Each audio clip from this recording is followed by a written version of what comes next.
Hello everyone, welcome to my channel. तो आइए आज की क्लास स्टार्ट करते हैं। आज हम पढ़ेंगे सदारंग जी का जीवन परिचय। इनका जो वास्तविक नाम है वो नियामत खां है। तो आइए डिटेल से पढ़ते हैं। इनके जन्म की निश्चित तिथि मालूम नहीं हो सकी, परंतु चूंकि यह मोहम्मद शाह के दरबार के प्रतिष्ठित संगीतज्ञ थे, जिनका शासनकाल 1719 ईस्वी से 1748 ईस्वी तक रहा है, तो निश्चित है कि इनका जो जन्म है वो 18वीं शताब्दी के पूर्वार्ध में हुआ होगा। मोहम्मद शाह का जो शासनकाल था वो 1719 से लेकर 1748 के बीच तक का रहा है। तो उनके दरबार में ये संगीतज्ञ थे सदारंग जी। तो निश्चित है कि उनका जो जन्म है वो 18वीं शताब्दी से पहले हुआ होगा। इनके पिता का नाम लाल खां सानी और दादा का नाम खुशहाल खां था। जीवन परिचय। सदारंग का वास्तविक नाम नियामत खां था और यह मुगल बादशाह मोहम्मद शाह रंगीले के दरबारी गायक थे। सदारंग एक कुशल ध्रुपद गायक और बीनकार थे। इन्होंने ख्यालों की रचना की और उन्हें अपने शिष्यों को सिखाया। ख्याल यानी कि राग। इन ख्यालों में उन्होंने बादशाह की प्रशंसा की है। जो वो ख्याल गाते थे उसमें वो बादशाह की प्रशंसा किया करते थे। इनकी ख्याल रचना में श्रृंगार रस की भरमार है। इनके जो रागों में श्रृंगार रस भरपूर रहता था और इनका विषय राजा की प्रशंसा है। इन्होंने अपने ख्यालों में राजा की बहुत प्रशंसा की है। इनका विश्वास था कि जब तक ख्याल रचना में बादशाह की प्रशंसा नहीं की जाएगी तब तक यह शैली प्रचलित नहीं हो सकेगी।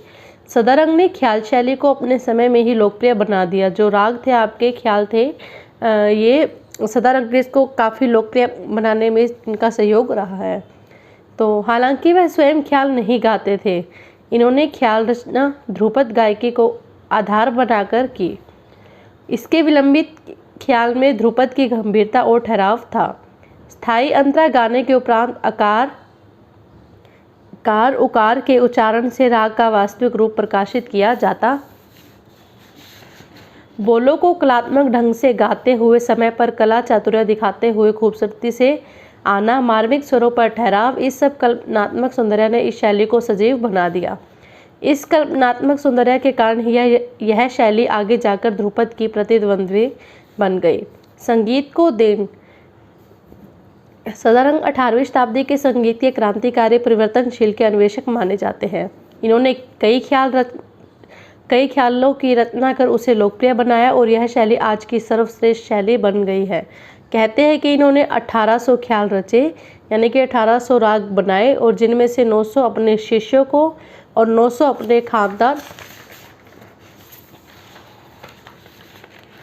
वालों को सिखाए। इसके विपरीत कुछ लोगों का विचार है कि इन्होंने ख्याल अपने खानदान वालों को नहीं सिखाए, क्योंकि उनका कहना था कि मैंने ख्याल बादशाह को खुश रखने के लिए रचे हैं, खानदान वालों के लिए नहीं। तो कुछ का ये मत था कि खानदान के लिए उन्होंने अपने खानदान वाले जो उनके परिवार में लोग थे उनके लिए राग नहीं बनाए थे, ये सिर्फ उन्होंने बादशाह को खुश करने के लिए बनाए थे। इनके समय में दरबारी गायिकाओं ने भी इस शैली को बड़े उत्साह से अपनाया और कुछ तो उस समय इस गायकी को जनाना गायकी के नाम से पुकारने लगे। इन्होंने कव्वाल घराने को मजबूत नींव दी और ख्याल शैली को लोकप्रिय बनाया।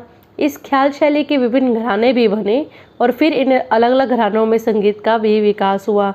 आपको पता है ख्याल गायन के घराने हैं, जो जैसे ग्वालियर घराना, किराना घराना। तो इस तरीके से ख्याल शैली के आधार पर अलग अलग घराने बनाए गए।